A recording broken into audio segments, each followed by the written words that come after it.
मावशी नागतोडा. एका जंगलामध्ये खूप मुंग्या राहत होत्या.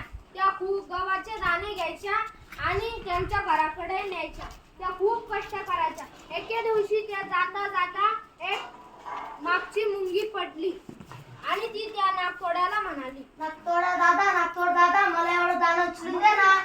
अगं मुंगे, तुला एक सांगू? सांग. मी बघ किती मस्त द्राक्ष ते खातो आणि माझ्या आरामाची जिंदगी जगतो आणि तू इतकं कष्ट का बरं करते?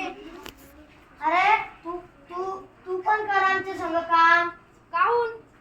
अरे आता पावसाळा संपला की हिवाळा येईल. आणि हिवाळा येईन तर काय झाला? मी तर माझं काम एक रोजातच करून टाकीन. तू मला देतो का जाऊ मी? जा तू, मी नाही देणार तुला. आणि तिने कसा मसा दाणा उचलिला आणि तिच्या घराकडे रवाना झाली. असं करून करून पावसाळा संपला आणि हिवाळा सुरू झाला. त्या मुंग्या त्यांच्या घरात गेल्या आणि तिकडे नागतोडा कापला होता. त्याच्याकडे एक पान आलं आणि त्यांनी ते पान घेत पाहिलं, पण ते पान पण उडून गेलं.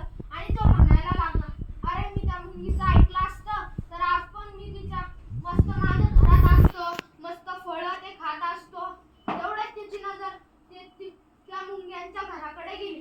तो कसा मसा त्या मुंग्यांच्या घराकडे गेला आणि जाऊ म्हणाल आणि दरवाजा खटखटीला. चला उघडून पाहू. आणि त्यांनी दरवाजा खोलला आणि तिथे नागतोडा उभा होता. काय रे नागतोडा, एवढं थंडीचं कुठं फिरवायला? जाय तुझ्या घरात.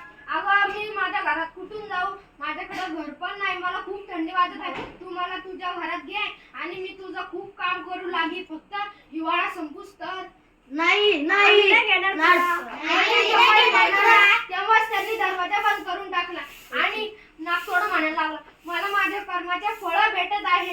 मी तर असंच काकडू मरून नाही. आणि तो थंडी काकडत तिथेच मरून गेला. आणि मुंग्या त्यांचं मस्त फळं ते खायच्या आणि झोपून राहायच्या. तात्पर्य कष्ट केल्याशिवाय फळ भेटत नाही.